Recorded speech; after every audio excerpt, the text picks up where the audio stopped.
the highest percentage of bedding we would ever get, like if we looked at any given time, what percentage of the bucks are bedded, the highest we would ever get is 50%. At any given time, if you just look across the whole range, are you bedded or not, and you calculate that percentage, you never will get above 50%. Doesn't matter if it's noon, midnight, whatever. I think you can be more strategic about going in with your afternoon because there's less likelihood you're going to bump a deer if you go set up at 1 p.m. versus going in the middle of the morning movement bout is when you're going in the morning.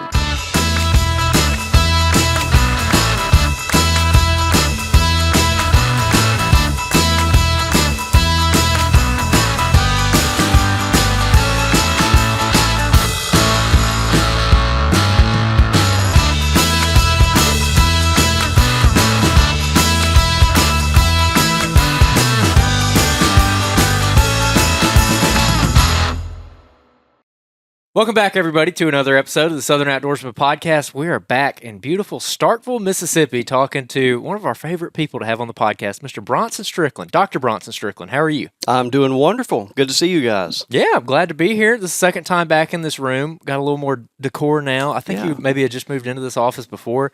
And last time we had you on, we talked a lot about GPS studies. Mm-hmm. And you had some stuff brewing when it came to moon phase and weather patterns as it relates to GPS that we were going to get into. And that's what we're going to get into today. I'm super excited about it. Jacob, how are you? I'm doing well. I'm very excited to be here. Bronson, to kick us off, I want to talk a little bit about the weather aspect of it. But before we do, can you explain the details of the study, how many bucks were called during the study, the time frame, and originally what y'all were looking for, but how you're kind of teasing out a lot more of this data as time goes on? Yeah, absolutely. So first and foremost, credit to our state wildlife agency, MDWF&P. This was a project that they were behind. And essentially the very simple question was something all hunters wonder is, where did the bucks go? And so they were just getting a lot of feedback, of course, from the hunting community over the years. So we decided, let's collar a bunch of bucks and let's just see, number one, what happens during deer season. And number two, what happens if we have variable pressure. So we had, low pressure area, hunting pressure, high pressure areas. And do we see any, differences in how the bucks respond? The big question, of course, was, are they going nocturnal or not? So we looked at stuff like that. In general, we always had around 60 bucks collared. It depended on the time of the year. There might have been 55 or 60, etc., but generally around 60 bucks. They were all middle-aged or mature. And so we had a couple of them that we captured as a 2-year-old. So, but by the second year, they would be a 3-year-old, and I would say middle-aged, So most of the bucks, I want to say it's over 80%, fell in 3, 4, 5, 6. So it's not just how yearling bucks behaved, it's how normal, middle-aged, and mature bucks we think behave in Mississippi and the Southeast. And we followed those bucks for 2 years. And what we did was from September until the end of February, we got a location from every individual every 15 minutes. So that really enabled us to do some more fine scale. So it's not just where's the buck at today, it is literally this afternoon and every 15 minutes, where is he at? And so that was the gist of it. And we looked at various things like nerdy biologists do. We looked at, habitat relationships and so forth. Cover relationships, that was the genesis of looking at buck bedding and the habitat associated with that. So that's kind of the backstory. Okay, perfect. Now, since then, y'all have had a little bit more time, had some grad students, I think, kind of working on bringing out more data of what I guess you would say hunters, your average hunter would want to know when it comes to deer movement.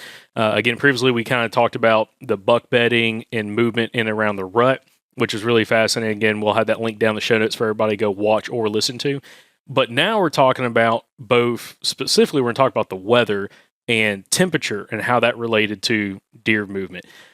First off, going into it, was there any kind of hypothesis that maybe you had or any other of the biologists kind of had in regards to if there was going to be any kind of difference at all with movement when it came to temperature? Yeah. So, as a scientist, you have to go in being a skeptic. You have to let the evidence persuade you. And my hypothesis had been what biologists have said for a really long time. I'm not going to lump all deer biologists, but certainly myself and our little camp here was that the story is there's no relationship with temperature or with weather. And I'm going to go back because I'm about to eat a little crow. So I'm going to go back and say you have to keep things in context. And I've said this many times before. Deer move every day. Bucks move every day. They're going to eat every day. The rut supersedes everything whatsoever. And so that's where we go in with kind of our baseline is once you account for all of those things, do we then see an additional little bump from some type of weather events? So the people that we had and their expertise, we were able to take a different look. And so full disclosure here, I mean, I and the team here have published papers in the past where the bottom line was there's really nothing to the weather. We really didn't see it.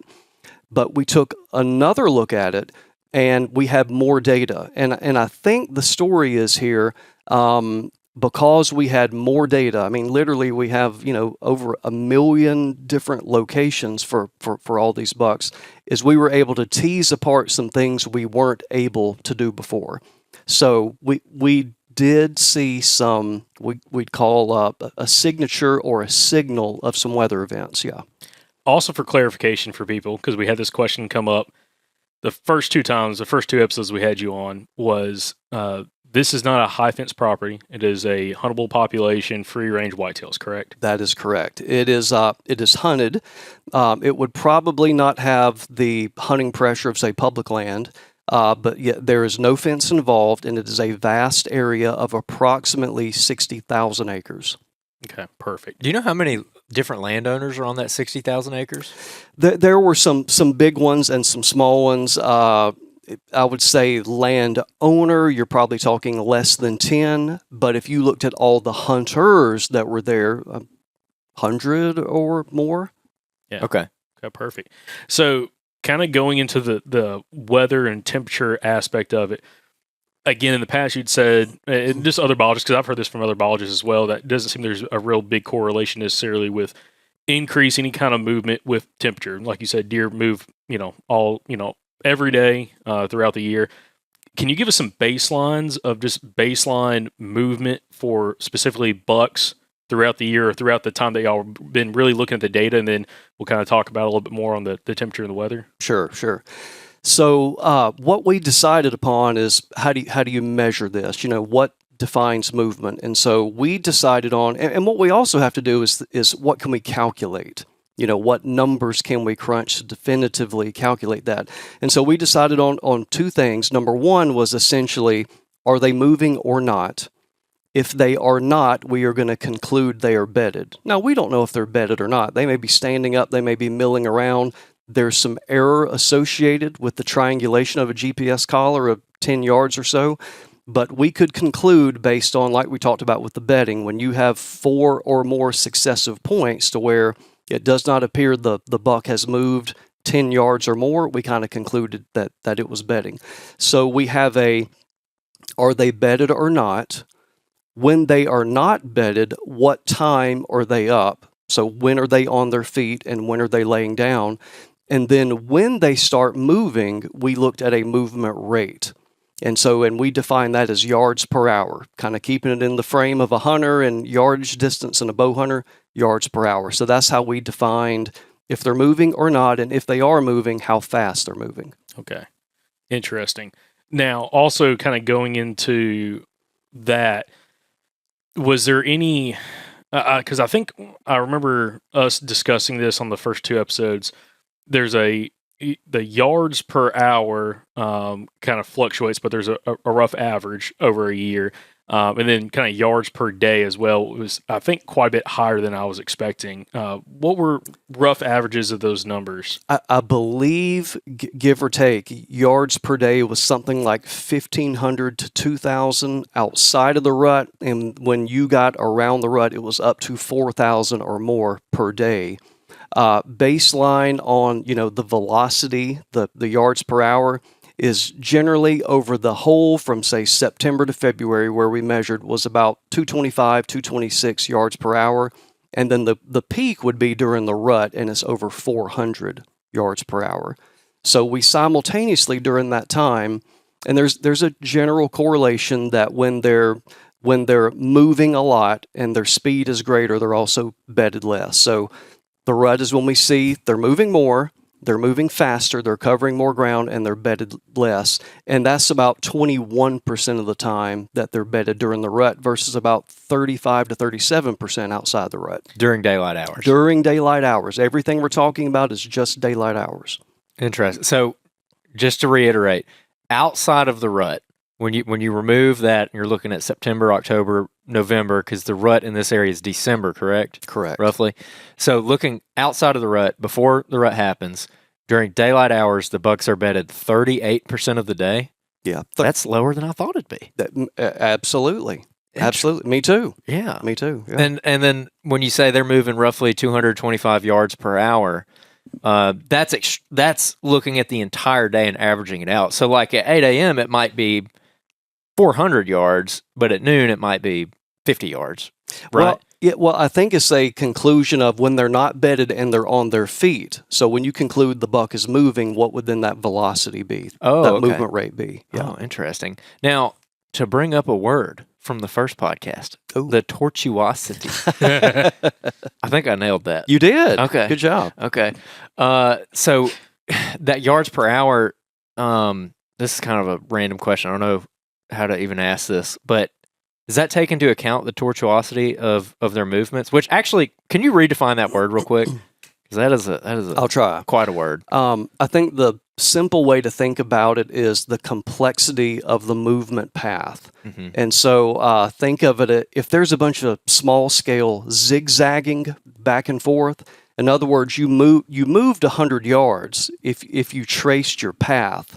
But from point A to point B, or start to finish, you only moved 20 yards because you did a bunch of back and forth. Mm-hmm. That would be a very tortuous movement.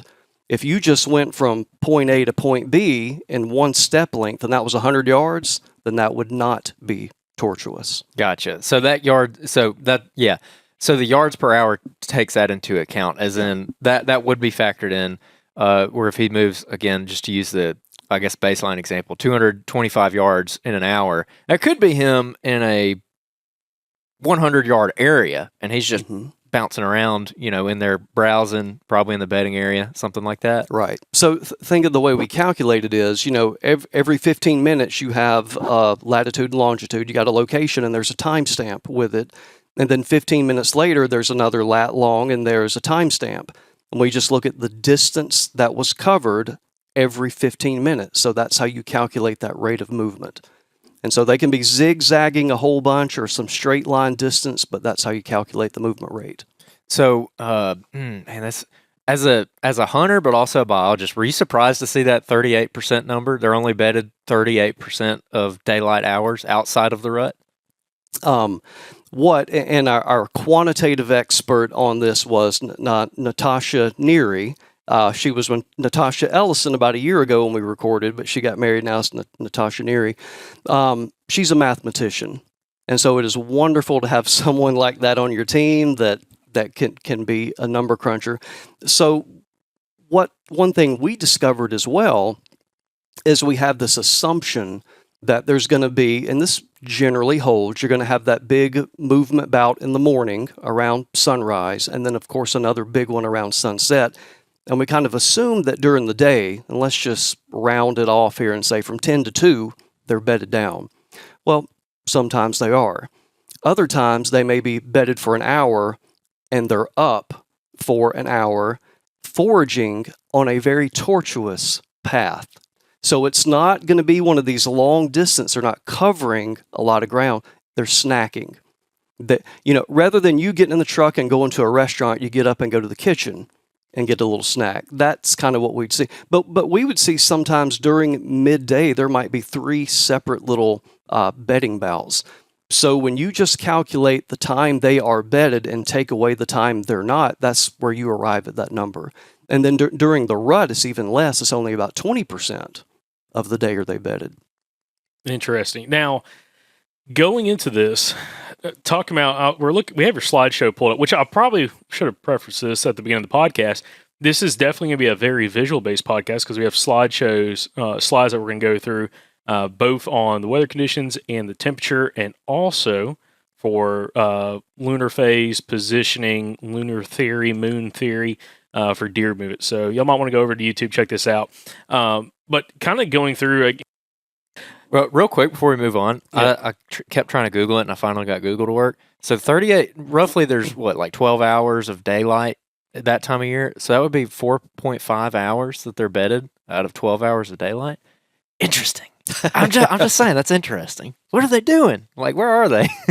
And it would only be, if you get to the shortest, is that going to be in December-ish? It's going to be right at 10 hours of daylight. Okay. Mm-hmm. Yeah.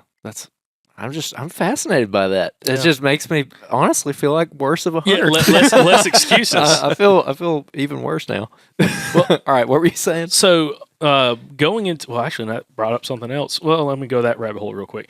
Talking about they're bedding less during the day than what we would assume. And I think also a factor for that, especially in the habitat that we live in down here in the Deep South, it is very vast, but a lot of it, if you start getting out of some agriculture into more woodland habitat, whether it's upland hardwoods, river bottom hardwoods, or a mix of pines, or just a big pine plantation, the lack of visibility is one thing that we don't have on our side versus a place that maybe you have a little bit more open, low cover that deer would bed in, but you can get vertically high and be able to see into it and see a far distance. Thing that comes to mind is like a CRP field. Oh, yeah. Buck stands up at that CRP field. CRP's waist, chest high. You're going to be able to see him kind of browse around and lay back down, where we won't get that visibility down here unless you're on like a younger clear cut potentially. And even that's going to be tough to see. So even though they're moving, it might not be in an area that you can even visually see the deer. So we just assume that they're bedded down all day and they don't move. And that's where the whole aspect of a buck being nocturnal probably comes from.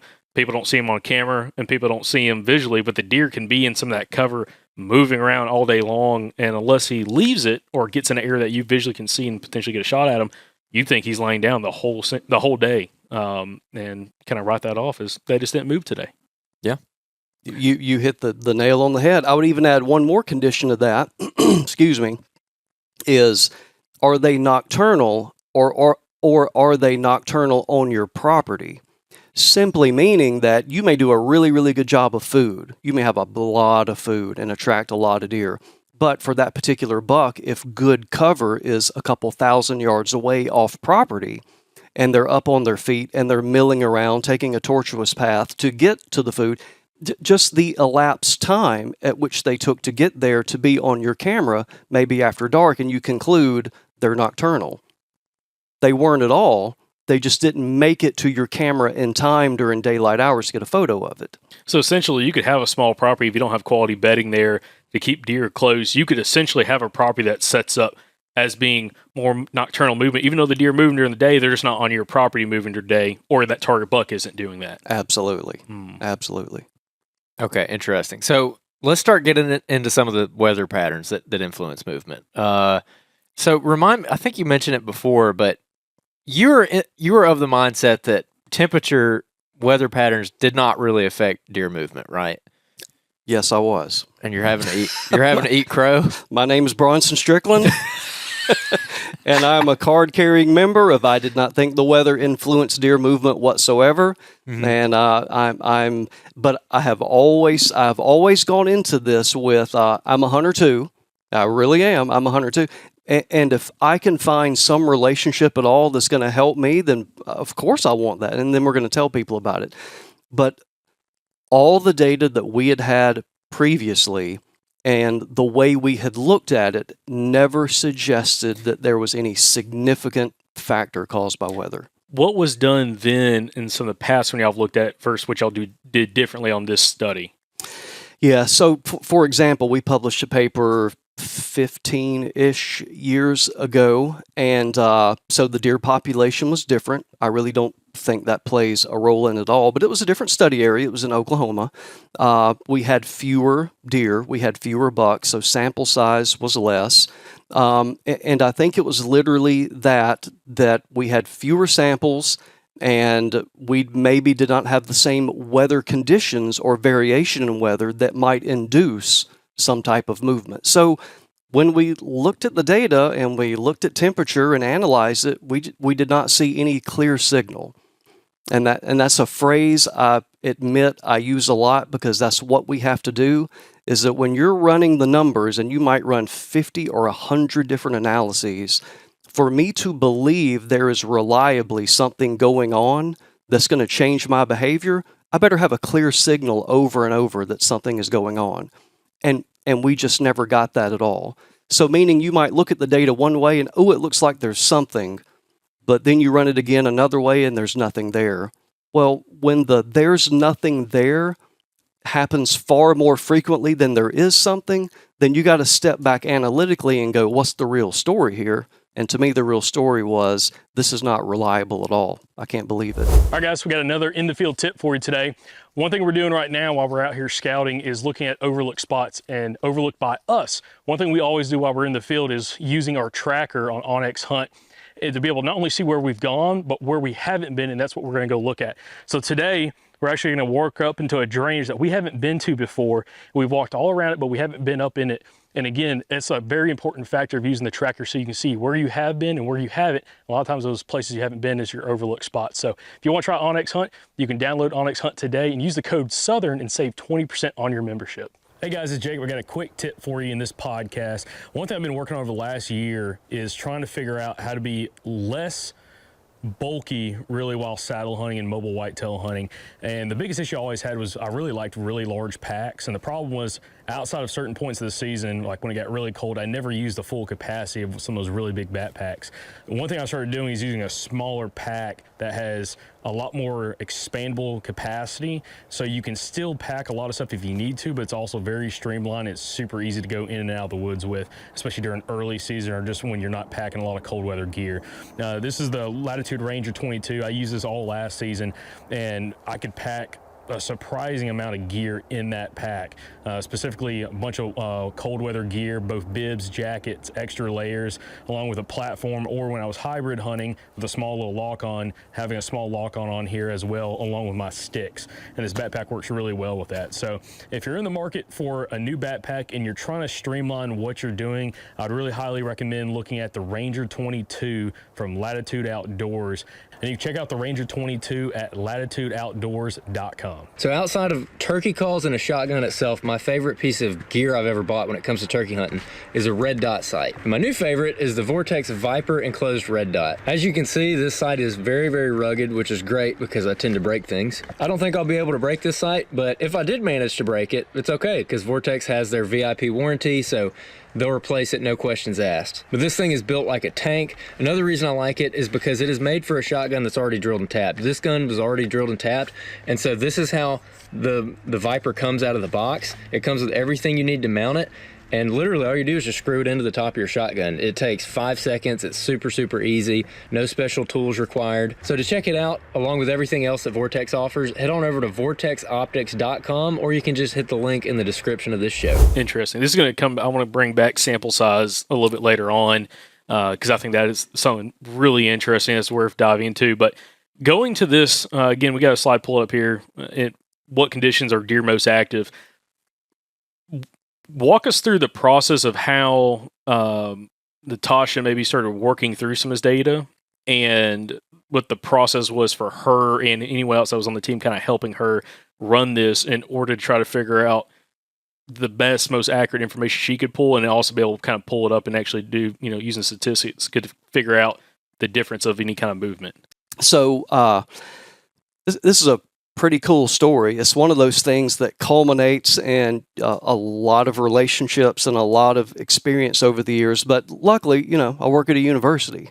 And so I have colleagues in another building, and they are experts in weather, meteorology. So they study this stuff for a living, obviously.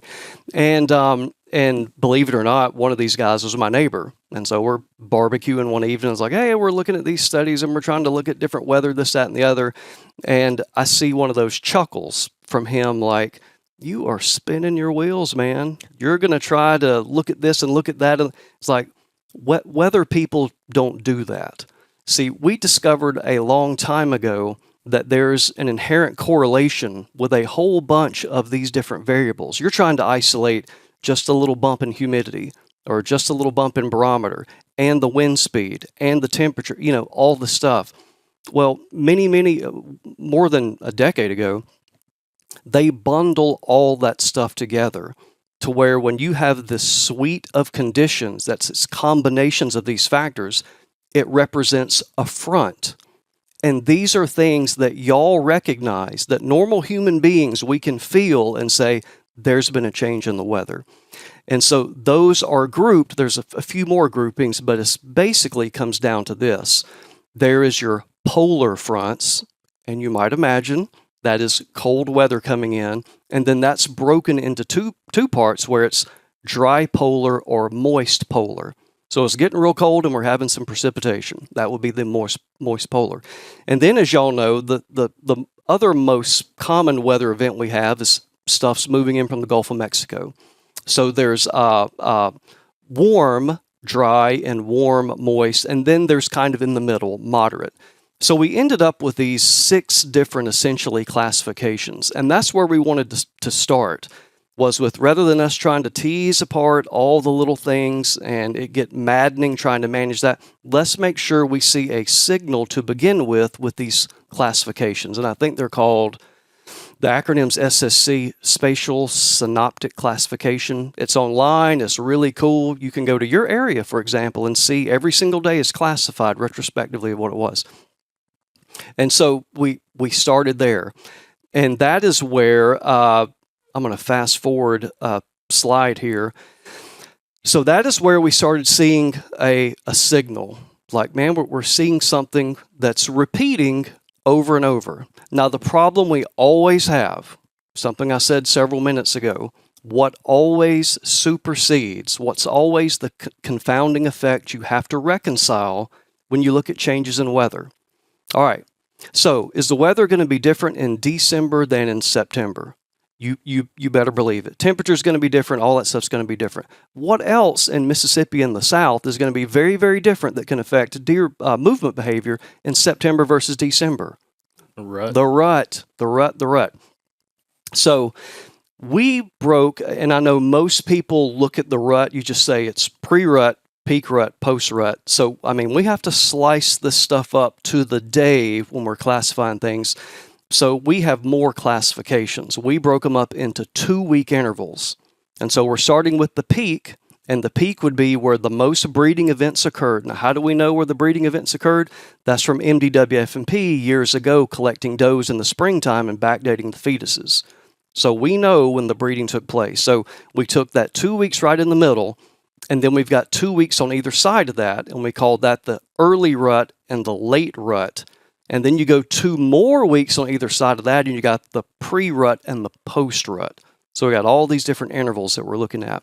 So what we did, and Andrew, you might be looking at a slide where I've got the different weather types here, and you will just notice, and there's some exceptions, but when you see Natasha made a little icon for a snowflake, you will see that in most categories, the daily movement rate during daylight hours is just a little bit more. It's just a little bit more on those polar fronts or those cold fronts. But what is of note here is if you were to smooth all that out and forget the weather, one thing you notice is the ascension. When you start from no rut to pre-rut to early rut to peak rut, you just see the stair stepping goes up. So now it's within those intervals. Now we have to look at the variation within that 2-week interval, and can we have some additional variation explained by the weather? And that's where we see a little bit more. Yeah, like what I'm looking at here is it looks like specifically when you have the polar dry versus polar moist, it seems like, well, actually, even with the tropical, when you have a dry period followed by a wet period, it seems like it goes up. Am I reading that correctly? I think you can, but I think that's random chance. Okay. I think maybe just the way we set those up. I'm not sure that is chronological there. I just think we're using the same symbology within each category. So in other words, if you see sun and a raindrop preceding a snowflake, I'm not thinking that occurred before. It's just the way we graphed it. Okay. I hope that makes sense. Now, another thing that if you just look at this without realizing necessarily the timing of, again, outside the rut, pre-rut, early rut, peak rut, and then late rut, post-rut, is it's kind of doing what you would already assume based off deer movement as peak rut or pre-rut starting to happen, bucks on their feet a little bit more, early rut on their feet a little bit more, peak rut on their feet the absolute most, and then it slowly kind of dwindles back down. And that's what this is showing along with the fronts. So just at first glance looking at this, you're like, okay, well, that makes sense anyways, just because of the time of the year. Fronts kind of maybe taken out of it. Is that kind of, I guess, was this something that when y'all found early on is like, okay, that makes sense anyways, just because of the timing of when deer should be moving more? Yeah, absolutely. So it follows the pattern that we would expect, but then we wanted to look at once you're in that pattern or once you account for the rut or the breeding season, if you had 4 consecutive days, just making this up, if you had 4 consecutive days and 2 of those days it was really warm and then a front comes in and 2 of those days are really chilly, so that we're within that same pattern of the rut, do we see elevated movement caused by temperature? And with these data, we see a little bit of an increase. Now, for me, and this is one of those things that, we just recorded a podcast on this and we nerded out on it and it's way too long. Just go ahead and tell you it's way too long. You have to interpret these data yourself, whether they're meaningful to you and to your hunt or not. So if you just blindly look at this, here's what you can conclude. The opportunity to see a deer is greater in the peak rut than it is in the pre-rut, just based on the rut. But then when you get within, there is a little bit greater probability you might see a deer on a cooler day than a warmer day, just based on the activity pattern we see here. And another thing, if you're looking at the slides here, you see the little icon for a symbol, so say a snowflake for polar, and you see that vertical line there, that is the error associated with that estimate. So that means there's a lot of variability. It means some bucks moved a lot in that condition, some moved, and then the icon is right in the middle. So you also have to look at how they're lined up, how the lines overlap to make a conclusion if something's, either significantly different or different enough for you. How reliable is it? Now, for you analyzing that, talking about the line inside the icon, showing the variability between all the bucks, is it more valuable for you looking at it when the line's a lot tighter and there's less variability than when there is a lot more variability? Absolutely. Okay. Yeah, you want the icon to cover up the line. That essentially means there was a very consistent pattern among all bucks for that particular time period. And something, Jacob, I failed to mention earlier that could be affecting why are we finding a little something now that we may not have in the past is because we have a mathematician that can do such things, is the way she would look at this is compare movement behavior of a buck on a day at the hour of a day to that very buck's history within a 2-week period. So every single day at every single hour of every single day, she is calculating 7 days prior and 7 days in the future. All the data are in hindsight. So 7 days behind, 7 days in front. And then for that particular day at that particular hour, she calculates what was the baseline for this buck in that 2-week period. So that is taking into account changes in the general movement behavior. So we have the population level response relative to the rut, and then you have individual buck responses. Some move more than others. Some have really big home ranges, some have smaller home ranges. So she's taking the average of your movement, Jacob, versus your movement, Andrew, and establishing, Andrew, what is your baseline. And now we're going to add the temperature for that day and the hour of that day. Are you moving more at that hour of that day relative to all the days before and all the days after?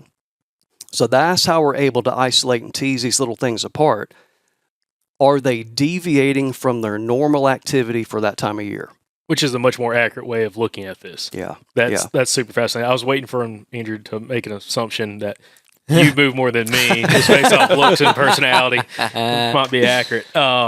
So, okay, very interesting. Now, as we kind of work through more of the slides, Andrew kind of was skipping forward a little bit.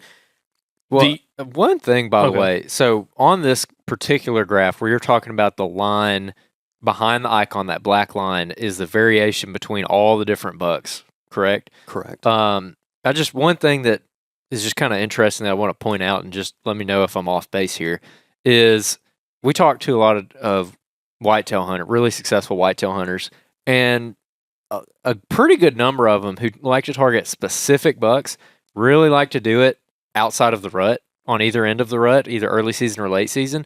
And it's just kind of interesting on this graph, you're saying that you want that line, that variability to be covered by the icon. Well, outside of the rut, before the rut and after the rut, those lines are very, very small. So that would indicate that all the bucks are pretty consistent, kind of doing the same thing day to day. Yeah, yeah. So here's a potential explanation for, we see in the early rut there, we see wider lines. Let's start accounting for excursions.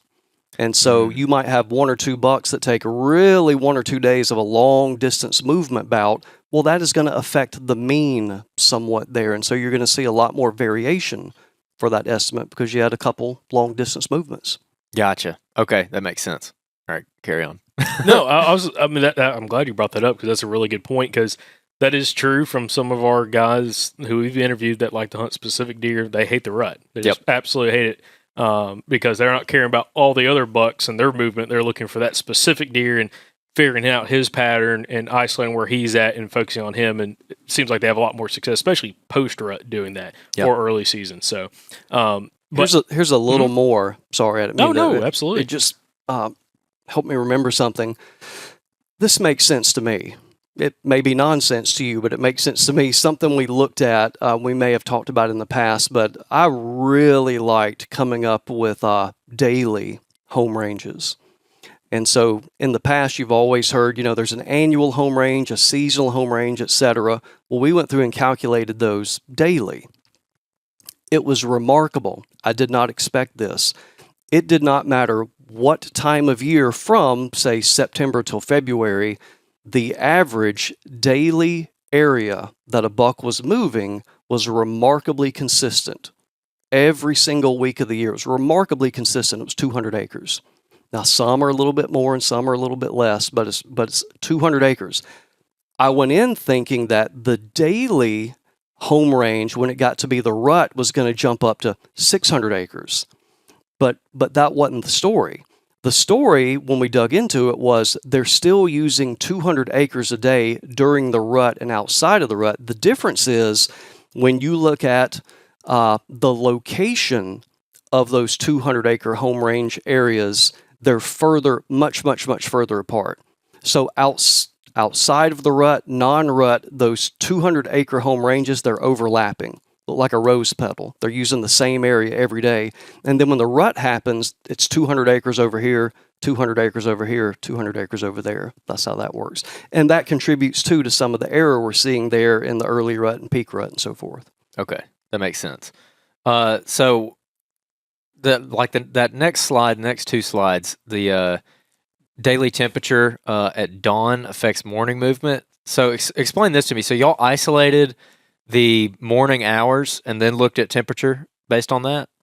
Yeah. So Natasha went through and we looked at, the coldest part of the day, and that's usually right, middle of the night, right before sunup, and then looked at how is that temperature at sunup essentially going to affect the movement rate that following day. And as you see there, it's kind of the same consistent story, but we go from around 240 yards per hour movement rate and about 30% bedding. And that increases during the cold up to 360 yards per hour and about 25%. So the cold is influencing. However, right here too is just a crude average. So in this here, we're not really accounting for the time of the rut just yet. So, okay. Yeah. So we're just starting big picture, and then we're going to boil down to... Now, big picture on this. So this, Bronson, we talked. I brought this up to you before we get started. Actually, I think we were outside. Yeah, I was about to bring this up. About me and Andrew talked about this, and we've had some podcast guests agree and others disagree, but it seems like in Alabama, and this is from personal observation, you start getting those temps below 30, 32 degrees. Seems like it's very lackluster morning until kind of later in the morning, sun gets up, burns off the frost, and you see a spike activity. Well, on this graph that you have here showing, which ranges from 70 to 85 degrees all the way down to the lowest, which is 20 to 32 degrees Fahrenheit, that 20 to 32 degrees Fahrenheit had the most increase in range or movement and also least bedding activity of those 4 periods. So, which is really interesting because, again, that's something that we were like, oh man, it doesn't seem like they really move a whole bunch super early, at that dawn time frame when it's that cold. So it's interesting you're pulling that data up, and these are southern deer, and it seems like that's not correct. And that's my experience as well, is when you have these, and let's just, I guess, kind of average or crudely say, when you get into the 20s down here, I know our northern colleagues are laughing right now, but that's really cold. That's cold. Very different. And when you go back through the data, you don't have many of those days to look at. But that is precisely what I've always experienced. When it's really, really, you get up and you're at the stand and it's 19 degrees, I don't see a bunch. But then when the sun comes up and it gets over the treetops and it starts warming things up, I see more activity. My last deer hunt in North Mississippi, that is precisely what happened. I did not see anything until 9 o'clock, and it was in the low 20s that morning. But we have to look at, those are instances, and we got to look at overall with the data. One other thing I was going to ask on this specific chart or slide, what are you classifying as dawn? Like, is this the first hour daylight that we're looking at right here? Well, dawn is sun up, so it's the exact amount of time at which the National Weather Service said was sun up, and then we typically go back 30 minutes before that because that's when legal shooting hours are. Okay, so from gray light, shooting hours until sun up, again, sunrise, is what we're looking at right here for this graph. Okay, very interesting. But if you want to fast forward a little bit, so just start with the morning. There's a lot of color coding you go on there. The color of the dot represents that interval of temperature that we're talking about. So we can find some instances if you look in the morning in the pre-rut. So let's start in that yellow area, pre-rut. The dot that is at the highest, in other words, representing the greatest movement, is in that 20 to 32 that morning. If you get on to the early rut, though, you see an inconsistent relationship. So you actually have some of the warmer temperatures there during the early rut. You have a greater movement rate associated with that.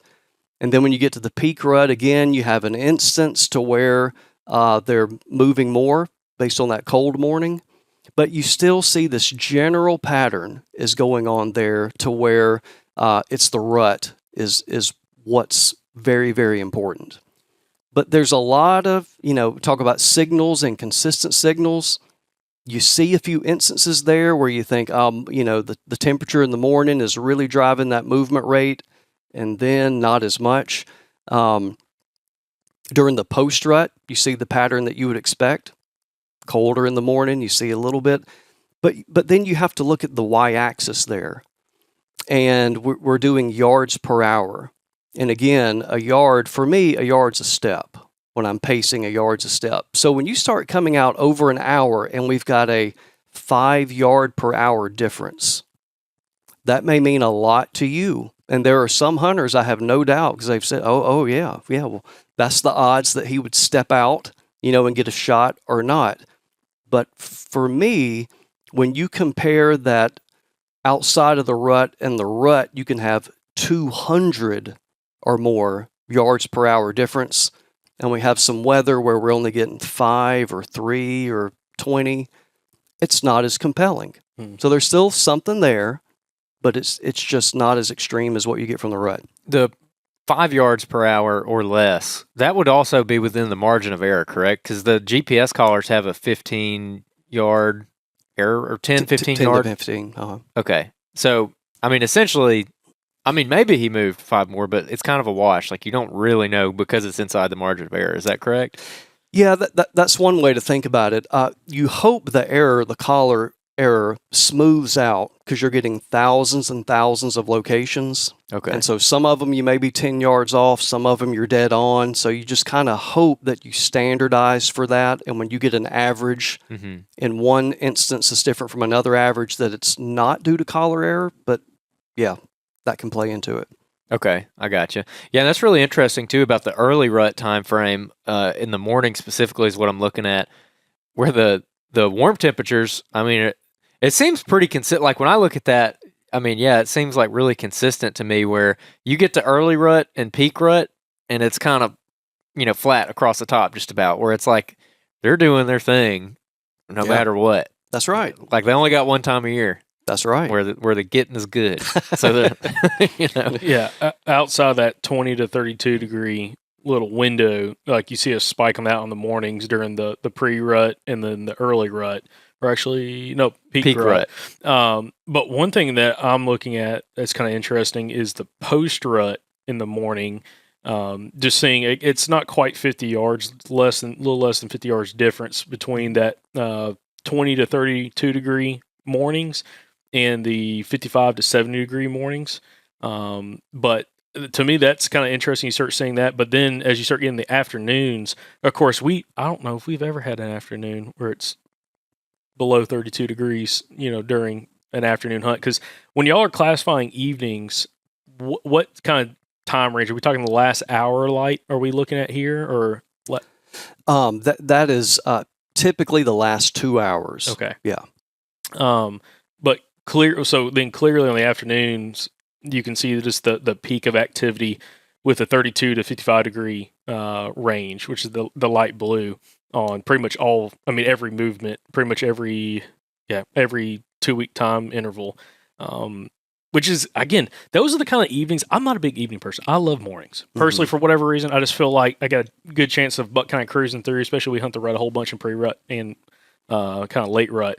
But afternoons is one of those things I've always struggled on. But when you get one of those days and it's like dropping into like the mid 40s in the afternoon, I'm like, there's going to be deer on the feet. Typically, I have pretty good luck. But I like how that data personally, again, is showing that range of 32 to 55 degrees is like by far the best conditions for an afternoon hunt. But it's also not that big of a difference in some of the time frames. I guess one of the biggest difference is going to be in that late rut time period, the variability.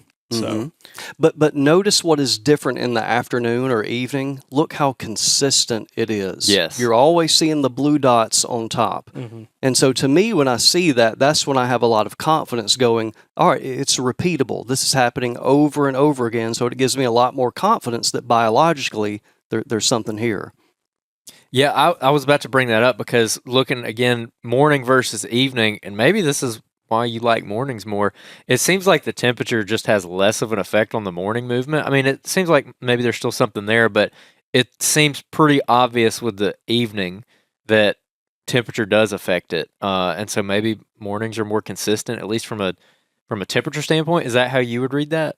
Yeah, well, and Jacob, look at it this way too. Again, kind of look at the y-axis. In general, if you take an average, they are covering more distance in the morning, and they're covering less in the afternoon.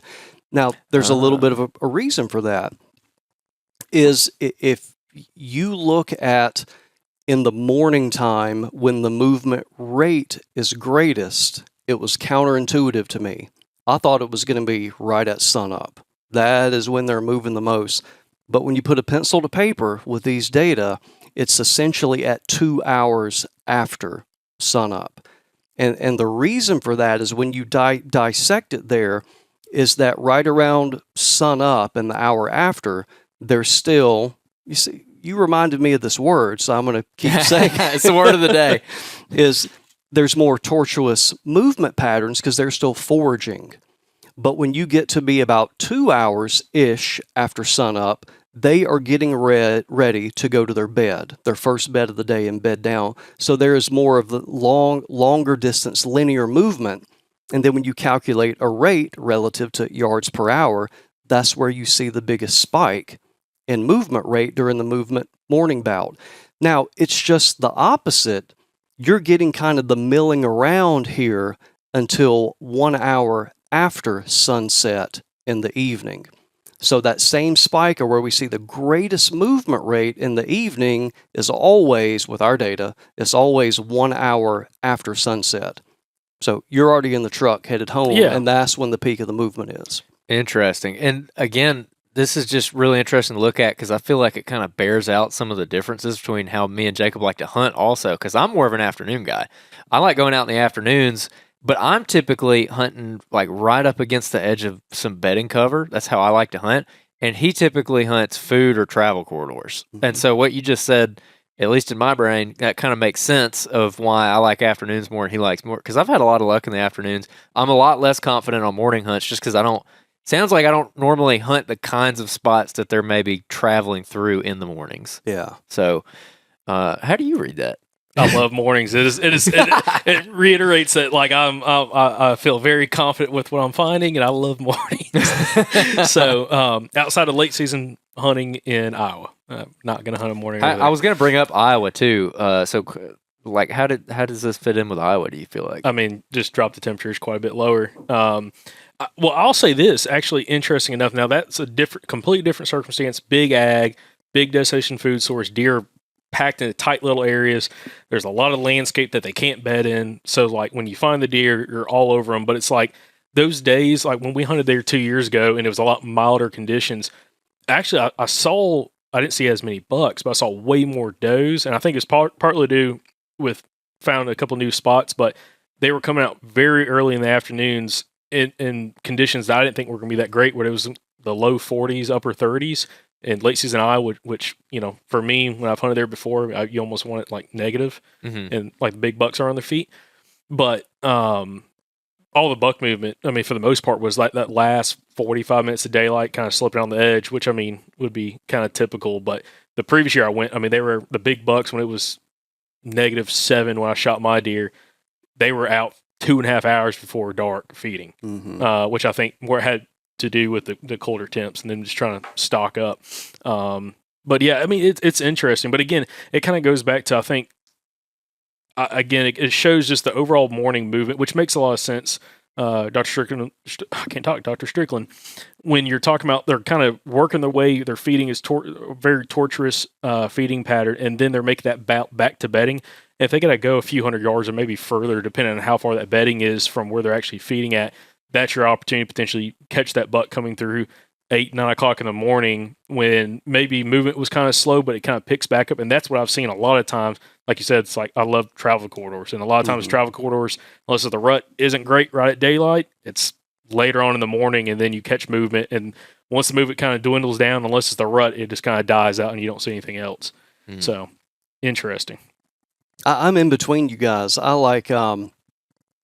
strategically, I like the afternoon because I think you get in the woods when you can't say deer aren't moving because data are very, very clear. The highest percentage of bedding we would ever get, like if we looked at any given time, what percentage of the bucks are bedded, the highest we would ever get is 50%. 50%. Only half of them are bedding down. At any given time, if you just look across the whole range, are you bedded or not, and you calculate that percentage, you never will get above 50%. Doesn't matter if it's noon, midnight, whatever. Flip a coin. Wow. But you look at the tendency of is there a greater proportion of the population bedded at a particular time. But what I was saying is, I think I don't hunt for a living either. So, but I think you can be more strategic about going in with your afternoon because there's less likelihood you're going to bump a deer if you go set up at 1 p.m. versus going in the middle of the morning movement bout is when you're going in the morning. That's the difference. I'm never hunting a specific deer. Never. It's like just opportunity. And I feel like mornings are great for that. The guys that we have on the podcast that specifically love hunting a specific buck, it's afternoons for them 9 out of 10 times. They don't like the rut and they don't like mornings. Yeah, they love evenings. Well, one guy that likes the rut, Alan Summerford, he killed 3 target bucks in a week in Alabama. And I think they were all afternoon hunts. Yeah. And that he loves afternoons. And that's his style. And again, he's using cameras. He's kind of figuring out, he knows where the deer love to bed at, where they're kind of going to a destination food source, and just catching in between and having unbelievable success. But I think that'd be a great little survey. Guys, listen, on YouTube, leave us a comment. Are you, first off, morning or afternoon hunters? What do you like? What do you have preference? And also specify, are you hunting majority of the time a specific deer or just a quality buck in your area? And I'd love to see just, small scale what that would look like. I would love to know. I would definitely love to know. So, all right. So what would be next? So the collar temperature graph? Yeah. So that is just, okay, so collar temperature versus what we would say ambient temperature. The collar temperature is just what it was for that buck. So behaviorally, you're typically going to see the temperatures for the collar, if it's really cold, be less because he's situating himself to where it's not going to be as cold as the environment would be. So behaviorally, they can move around and moderate the temperature somewhat. So this one's a little bit more difficult. Notice the y-axis now is not just yards per hour, but it's change in yards per hour.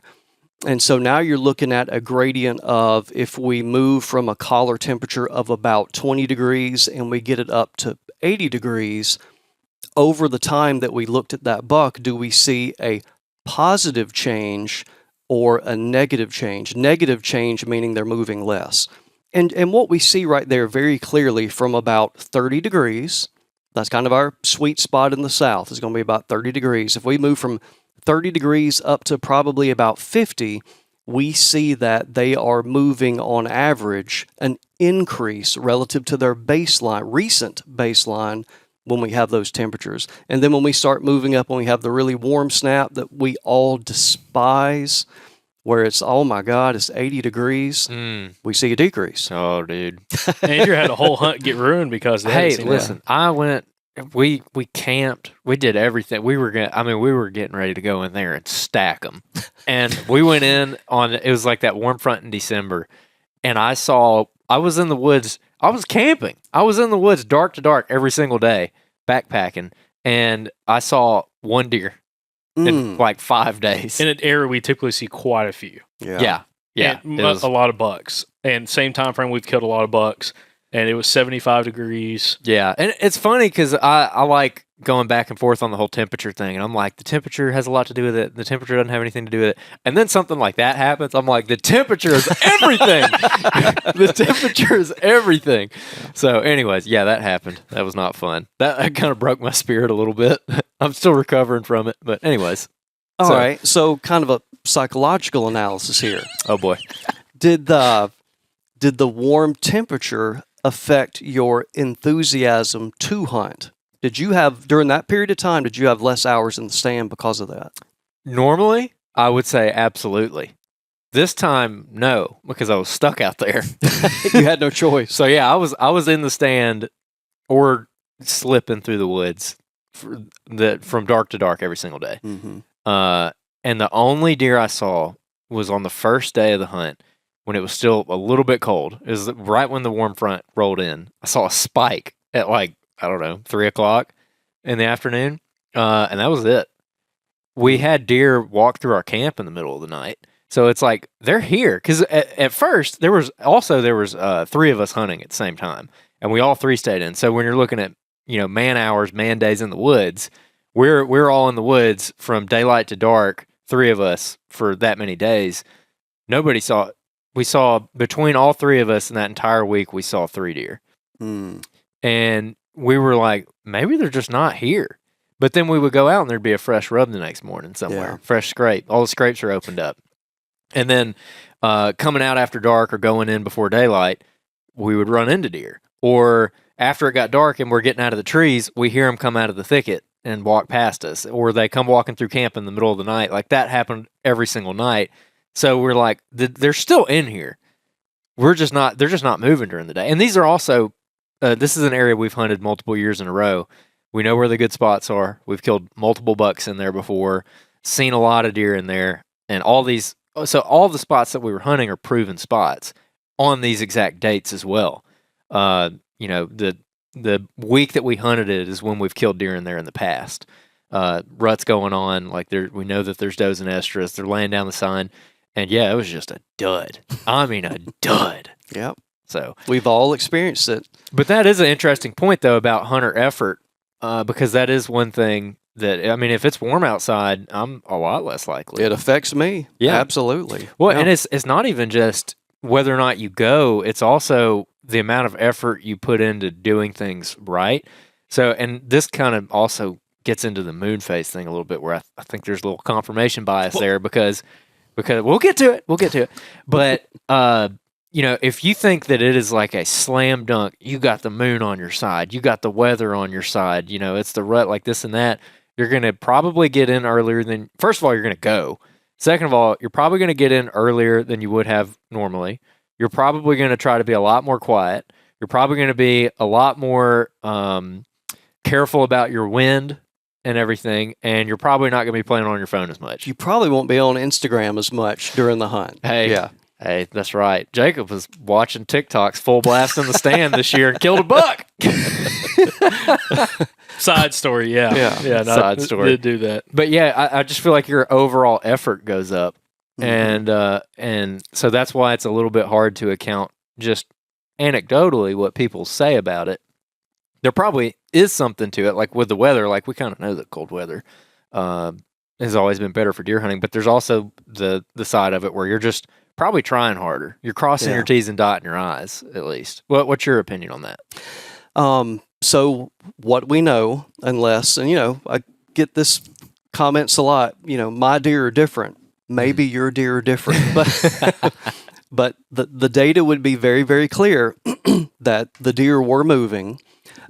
Maybe not as much, maybe more tortuous, maybe they didn't have the movement rate, but they were on their feet. Maybe they were restricted to cover and them not coming out as much. But to me, kind of what's being revealed here is that we can have a compromise with this in terms of what we have said in the past versus what I think is being revealed now, is that deer are moving every day. They have to. All the stuff we said previously, they're moving. We have the documentation.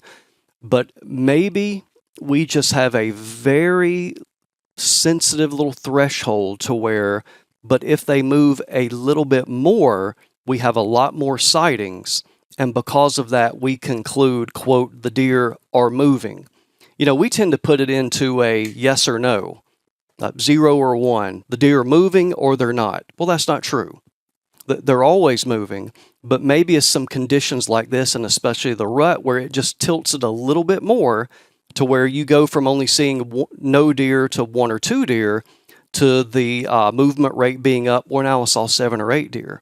It just gave me a little bit more opportunity, and now I conclude holistically that the deer were moving today. Mm-hmm. Yeah, I think I heard, I guess it might have been one of your graduate student, Luke. Luke Resop. Luke Resop, he was talking about it, and he put it as you're playing a very low odds game, and so it doesn't take very much. And I've even heard Mariah talk about this too, where he gave an example one time on a podcast where he was saying he went out and it was a rut hunt and he didn't see anything and it was terrible. And then he came out and on the opposite mountainside, he saw 4 bucks chasing a doe, and he's like, "Well, if I'd been sitting over there, this would have been the best hunt of my entire season."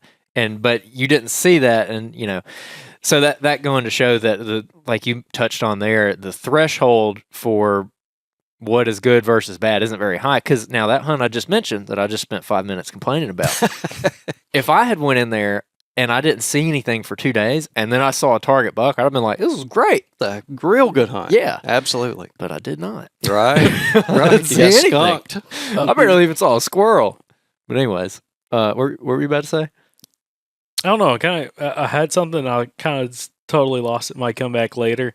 But I mean, I think the hunter effort is a big thing. Oh, I remember what it was. Hunting pressure also being a factor. I know we had talked about previously on, I think it was the first part of the 2-part series episode that we did with you in the summertime in 2024, talking about a study in Oklahoma looking at hunting pressure and how torturous the movement was of these bucks, where they were still moving. They were just doing it in cover and not going long distances. They were just kind of ping-ponging, bouncing around. And I think that can happen a lot as well, especially on guys on hunting clubs or just any or piece of public land where there's a lot of pressure, that if enough pressure gets on those deer, they're still going to move. But like we mentioned earlier, the lack of being able to see very far in a lot of our habitat when you're in a more of a big wood setting makes it a much more challenging, because you just think, again, deer didn't move. They're probably up there on those ridges and those little thickets just kind of bounce around a little bit. Mm-hmm. And they're still probably hitting that baseline average for the movement for the day. They're just not doing any kind of long expanse travel or coming very far out of that cover if you're right there on top of it. Or they come out the other side, the opposite of where you're sitting at, and you thought it was the worst day of your entire life hunting, and come to find out maybe they were moving just on the opposite side of where you were. So I guess that's the frustrating thing when it comes to deer hunting is every time you say there's an absolute, unless you have GPS data like this to look at it, when someone says, I observed this, I observed X, so that means Y, you only could see maybe 150 yards completely around you at the very most, sometimes more than that. So you have a very small sample size of what could be happening. Because I've had days like that where weather, everything was perfect, got into spot and got skunked. And I'm like, what happened? Yeah. I'm like, am I that bad of a hunter? Maybe I am. I don't know. But then you have days, kind of like the day I shot my buck, where it was storm had just come through. It was raining on us in the stand. It broke at daylight. The wind was swirling. I was like, this is terrible. I hear gunshots all around me, but not me. And the only deer I saw that morning was at 9:30 in the morning. And it was a buck coming working at scrape. And I shot him at 35 yards with a rifle. Yep. He came into your TikToks on your phone. Yeah. I don't know what I was watching, but I heard a stick snap, paused the video, looked to my left, and he's working a scrape 40 yards from me. So ended up shooting him. Never knew I was there, even with the swirling winds. It was just good for when he was standing there. But again, the buddy I was hunting with, Scott, he was 300 yards from me. He didn't see a deer all morning. He's like, this is terrible. I'm like, well, I just shot the best deer, my best buck in Alabama ever on a morning that I thought was miserable until he stepped out. And literally that what's made it. Because I was debating in my head that I was getting so frustrated. I'm like, I'm about to go back to the truck. This is terrible. Talk about hunter effort. Yeah. I mean, it was like, this is just rough. And ended up shooting my best Alabama deer. So I think that's a huge factor too. Because like you said, I mean, they're moving. It's just, can you have the confidence to, if you know the area is good, you have history with an area, just kind of go through it with the punches and make something happen. And that's what's really good about data like this is we're hunting every single day. We're hunting every hour of every single day. And so we are just able to monitor that, the good days, the bad days, etc. And we're able to remove the human nature part out of it. Right. I always remember this, or I always thought about this as a kid home. My uncle's sitting in a shooting house or a box blind. I'm like, how cool would it be? This is before I knew anything about this, before the GPS collars, I don't think were developed then. In the early 2000s, maybe they were. I know y'all had the telemetry collars and everything. But how cool would it be if I knew where a buck was on the property? And how he was moving. Like, you just sit there and just be thinking about that kind of thing. And now we get the technology where y'all can actually do it and actually comprise all the data and look at it and actually explain to us hunters, and also for you guys that are hunters as well, of how this can be valuable for us and something that we can kind of use to have a better understanding of just not only deer habits, but hopefully kind of give us not necessarily a leg up, but have more confidence in certain situations of when the conditions are right, the deer are moving, where we should be and how we should hunt. Right. So going back, I know we had a little tangent there for like maybe 15, 20 minutes, but kind of going back to some of the other data, this other slide, we're talking about the changes of the collar temperature, which I find interesting. Again, y'all are able to monitor the temperature on the collar with the deer active. One variable I have a question of, how much does the body temperature of the deer dictate the temperature reading on the actual collar? Is there much of a variable there?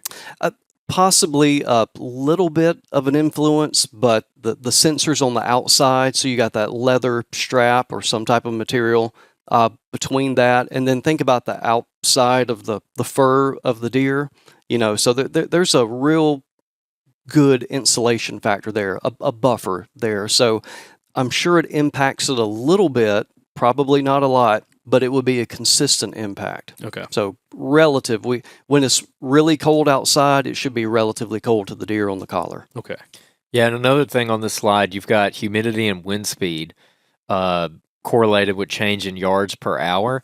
So these are pretty interesting. What's your read on this? Yeah, so I guess first of all, notice we don't see a really big change in yards per hour. So if you want to look at what's driving the relationship and what might be going along for the ride, my conclusion is it's temperature. And when you have these big swings in temperature, going back to what the meteorologist recommended years ago, there's some stuff that comes along with it, is that we might have some changes in humidity and wind speed, etc. But when we isolate it, we see there's a little bit of a difference with humidity. Now we see when it gets to be really, really low humidity, so it's really, really dry, we can see a difference of up to about 30. So a decrease of about 30 yards per hour when we control for everything else but just look at the humidity. And the biological interpretation, I'm not a upland game bird hunter and I don't have dogs, et cetera, but you hear that consistently from our quail hunters and so forth. It's really, really dry. They can't scent as well. Mm-hmm. Have no idea if that's what's going on. But I think that's a reasonable interpretation. That's exactly where I was about to go to it. We interviewed a nationally renowned canine handler, Tom Brownlee, and we were talking about basically the science of scent and how scent works and moves across the landscape. And that's what he was saying. Mm-hmm. He said that actually a day like yesterday, where it was really wet, we had rain that rolled through Alabama kind of early, and it was kind of cold, overcast. That was a really good scenting day. So I took my dog out and we went bird hunting. That's when it's easiest for them to smell. So that's why I was really curious about what you were going to say about the humidity, because when that humidity percentage dipped below 20, which is also a little bit weird for around here. That doesn't happen a ton. That's definitely an anomaly, I would say. That also seems to have decreased movement, which again makes sense. They can't get, because like drawing it back to the bird dog thing. When I have like a really good breeze and really good scenting conditions, my dog hunts a lot better, meaning he ranges out further from me. Mm-hmm. So in the first spot we hunted yesterday, just as an example, a lot thicker cover, wasn't a whole lot of wind. He was not ranging very far. Got to the second spot, and as soon as we got out of the truck, you could just feel a draft coming up the swamp, like nice headwind. And I cut him loose, and he was gone. I mean, he was ranging really good, hunting really hard. And that's just as an example, like that's what it does to my dog. I don't know if deer are the same way, but it is interesting to think about it especially when you get around the rut, those bucks, it's just easier for them to smell things, and their nose, it's kind of like in the cartoons, like Tom and Jerry, there's the pie on the windowsill, and the like steam comes off the pie, and it's like, come here. I feel like that's what it's like for critters too. Like, bucks, if there's, some estrus in the wind, they're maybe a little bit more likely to search harder, cover more ground. That's just my thought. Mm-hmm. I'm curious what you might think about that. Well, I can't disagree. I largely do agree that's probably going on. But I guess I would also say on that extreme humidity, it's really, really dry, what we would call the effect size there is only a decrease of 30 yards per hour. Mm-hmm. So maybe it's interacting, maybe it's affecting it some, but that's not enough for me to go, today's going to be a poor day or a good day just because of that.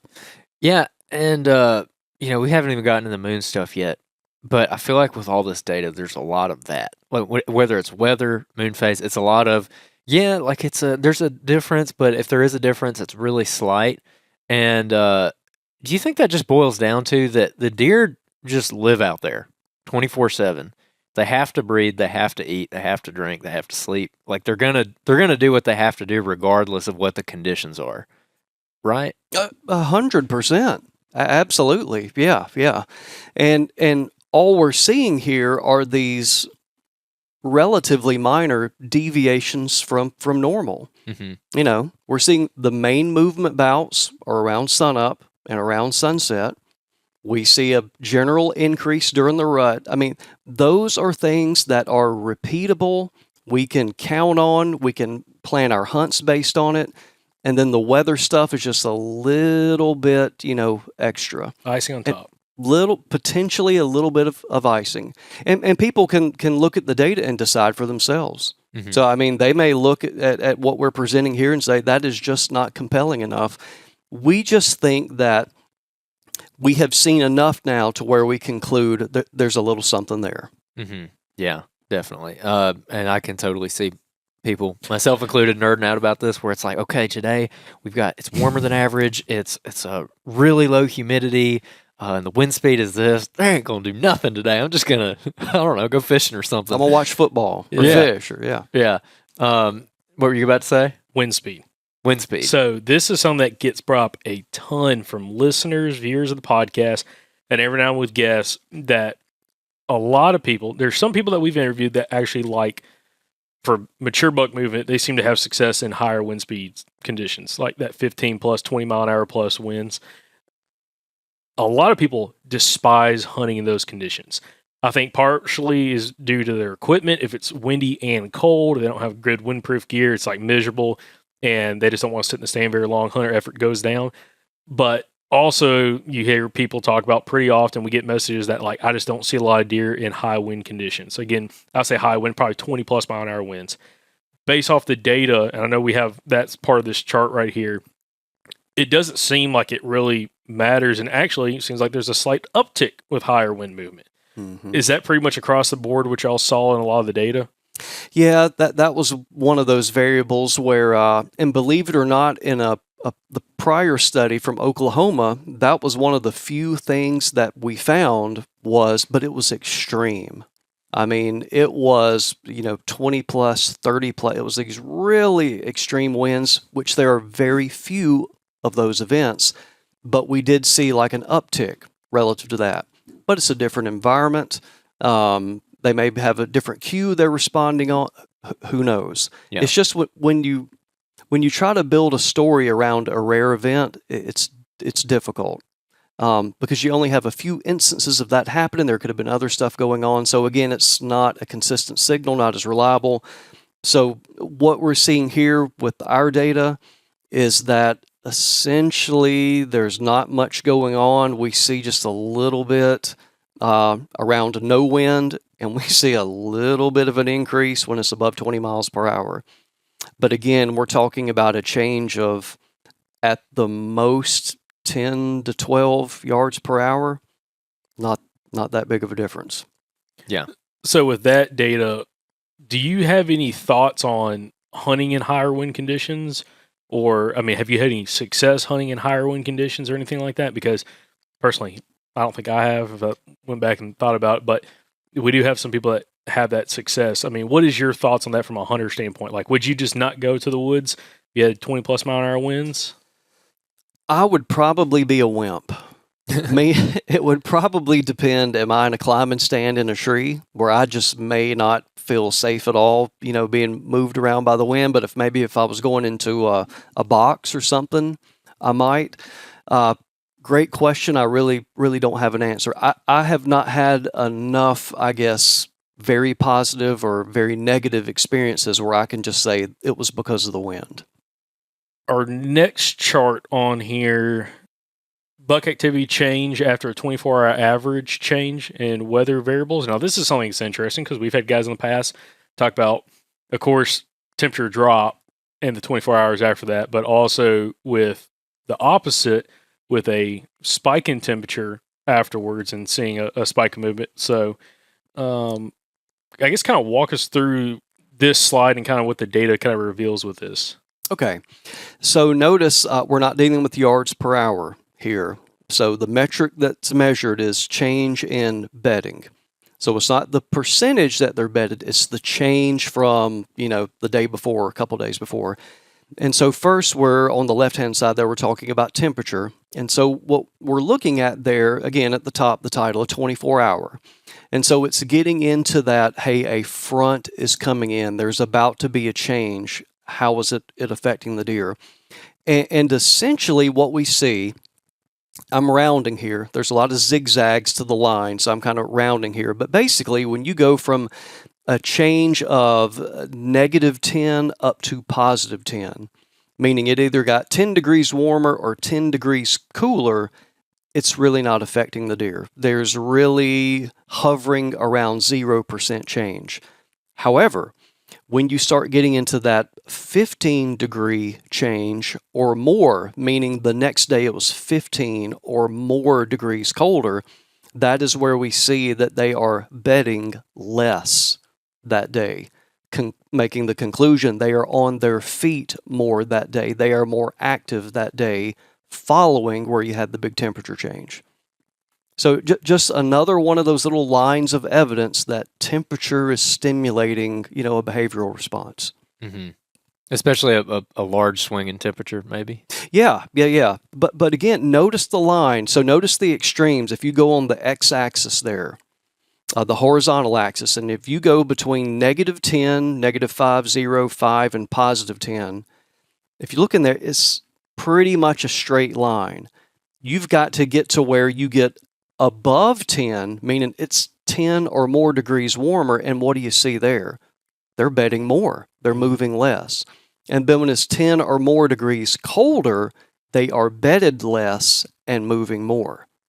So again, just another way of looking at the same relationship with movement rate is looking at the percentage time they're bedded. And then you see a pretty similar pattern on the wind speed change. Yeah, but it is that's exactly right. But a little more subtle response. We really don't see anything until you get to a decrease in wind. So the next day we've got a 7, 8, whatever average decrease in wind speed. Then we will see at that point a decrease in bedding. So moving more. Okay. And also below that, like you have wind speed and pressure. Are wind speed and barometric pressure kind of inherently linked? Like you were talking about your colleague who does meteorology said, would that be accurate? I don't know. Okay. I honestly don't. I know when I look at pressure, there's very little variation. I mean, just a couple ticks, is a big swing in barometric pressure. That is something Natasha looked at, Mm-hmm. and evidently she included it there. But I'll be honest, I do not remember. Yeah, we thought about having on a weather guy sometime. We know some of them in Birmingham. Meteorologist, weather guy. To talk about some of these things, because typically, like what you said earlier about your friend said that these things are inherently linked together, and so that's why it's better to take more of a general look at it. I have heard that before. Mm-hmm. Actually, one of our meteorologists in Birmingham stopped by our booth at the World Deer Expo, and we talked about that just a little bit. So that might be a really interesting subject that we might have to cover sometimes. Let us know in the comments what you think if you want to hear about that. So on the transition slide, this one I find very interesting because you're looking at the transition from a warm period, like the tropical period, to a cold period, and you're looking at movement based on that day, right? Mm-hmm. So walk us through what you see here and what this slide means. So this is always of interest to hunters, is the transition day, just meaning that we're going from one condition to another. And typically, including me, when I'm looking ahead, we're going to have a big drop in temperature, movement's going to be good, etc. And so we just wanted to look at that situation. So in just a couple day time frame, can we see a big change? And so the black line that you see there, and it's kind of messy, all those lines overlap, but we kind of have this black line there. That's just the average. That's just when you smooth everything out, all the different bucks, that's the average. And then that purple line is the day before the big temperature change. The blue line is the day that it changed, and the green line is that day after.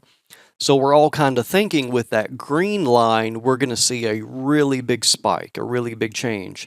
And there are some changes. So it's one of those situations where if you look hard enough, you're going to find something you like. And if you start looking at, let's say, the green line compared to the blue line in the morning. So we're in that frame on the left-hand side, and we're looking at about an hour or so after sunrise. We will see that that day after, they're moving a little bit more. So there's a little bit of something there. But now you have to take what you're looking there and go over to the y-axis and say, is it meaningful?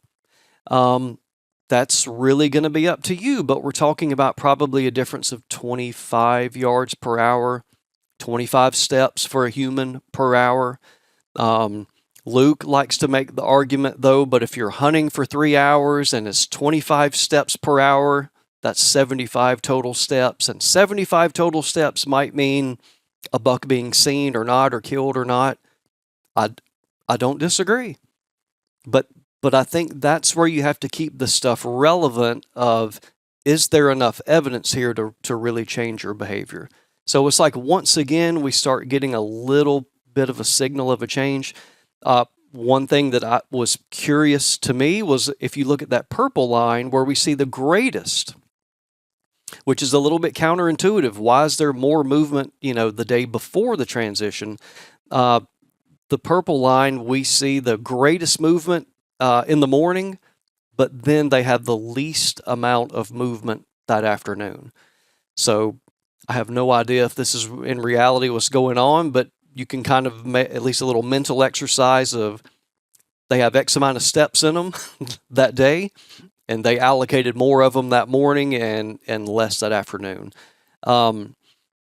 This shows very clearly something we talked about is, you really don't see with the afternoon, your afternoon hunt, you're really not seeing the greatest movements right at sunset or right below. Unfortunately, it's going to be an hour after. And so that's that really big spike in the afternoon. That is an hour after the sun went down. So it's happening when you're in the truck. Yeah, as I look through this, really the biggest differences I feel like I can find are maybe a 40 or 50 yard difference in the yards per hour. What would be significant to you? Because you're talking about a lot of that 50 yard, 25 yard difference isn't really significant, but it's kind of in the eye of the beholder a little bit. What would get you fired up? Just out of curiosity. I'm hard to please. Okay. I'm hard to please. I want to see the equivalent of extreme pre-rut, what we're calling pre-rut, which is about a month ahead of I want to see that difference. I want to see 200 yards per hour. I want to see a change of, there's a 20% difference in bedding. And I don't think I'm being unreasonable to want that. I want that too. That sounds awesome. Yeah. So that's kind of what. So, I'm beating the dead horse here. But the rut and the behavior associated with that, to me, is just far more important than worrying about the weather.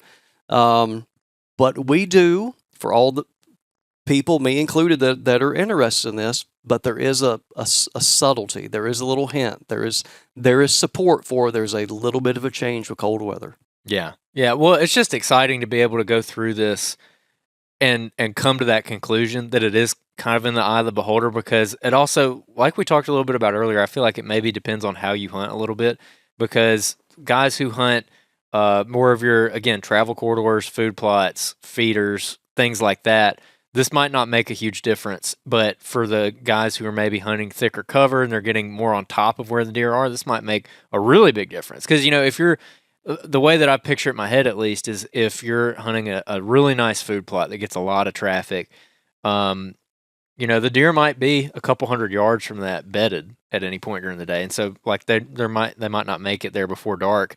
As opposed to if you're hunting kind of in that transition area right on the edge of that really thick cover, if he moves 50 yards, that could be it, especially when it comes to bow hunting and you're just hunting right on the edge and he just has to pop out of that stuff. That could be the difference. So, for one guy, this might not be exactly what you want to see, but for another guy, he might be doing cartwheels right now. Absolutely. Yeah. So that's what I find interesting about this. And honestly, I love the weather discussion more. I probably like it more than the moon discussion because the weather thing just fires me up. But it all makes a lot of sense to me. So kind of as a point of wrapping up here, you have an in conclusion slide here. You don't necessarily have to read it or anything, but it's kind of, would you say? I mean, it's kind of what you would expect. The Bucks move a little bit more in low temperatures, and all of the other theories around, maybe dew point, barometric pressure, wind velocity, things like that. They might have a very, very marginal effect, but the big one would be temperature. Right. But even with that, Andrew, so think about where we began, and all these studies have been done, even back with VHF collars, so the precision's not as good, and then with GPS collars. And I mean, it took a really, really big sample size, and it took an exhaustive analysis, and it took a whole bunch of math to tease out a little bit of a difference. So there's a little bit of a victory. There's a little bit of vindication, if you're a hunter, me included, because I'm there too, seeing those cold days and think, man, it just looks like the deer are moving more. Well, there's a little bit of a signal that they are moving. But again, coming full circle, it's not overwhelming. So feel good if that's what you believe in. Me too. I think the deer are moving a little bit more today. I think we can safely say there's some of that going on. But again, it's not an overwhelming effect. And you can, as you said, when you look at these numbers you report based on the way you hunt, and you can come up with a scenario where if you're this calculated, where if there is a single day where I'm going to maximize my odds, and even though my odds, when you put all the good things together, my odds still may only be 10%, but you can maybe add cold weather in and maybe make it 11. Yeah. But it's not like I'm going from a 10% probability to a 90% probability. Mm-hmm. It's just incrementally adding a few more little things. Yep. That's my interpretation. Stacking the odds in your favor. favor. The odds. Some of the things I get from this, specifically going back to the temperature deviation for like morning versus evening hunts, when it came to, I guess it was like all the way back in the early season versus pre-rut, post-rut, way back in the beginning when we were looking at that slide, it seems like to me that if you're on a warming trend, it's better to maybe hunt in the mornings on those. Like some of these things that maybe you kind of knew, but haven't really sat down and thought through, at least to this extent, where it's like, okay, like, yeah, maybe next time we get a real warm front and I got a free day to hunt, maybe I'll just hunt the morning and then I'll go fishing in the afternoon, go catch some crappies. I don't know. There you go. But that's kind of how I read it. But what about you? Yeah, no, I would say the same thing. I mean, also you say because you knew, well, we had assumptions, but now we have data to go off of it based off all this GPS data that Bronson, you and your team have done here at Mississippi State University. So I'm just excited to see more of this information getting put out there because I would say majority of hunters would assume just how they were raised, they were taught cooler weather, better activity. Well, it's great to see actually data on it and the actual impact it's showing. More or less than what maybe somebody was previously thinking. And to seeing that there are individuals out there in the space that are willing to put the information out there and look at this through the lens of not only a researcher and a biologist, but also through the eyes of a hunter and what would be valuable for hunters like us and you and your team that we would want to know when we're going in the field. So I'm just excited to see more of this information being put out to the masses through social media, through podcasts, through articles, through papers, because the more of this stuff that gets out there, there's a lot. We've realized this the last couple of years trying to interview more biologists.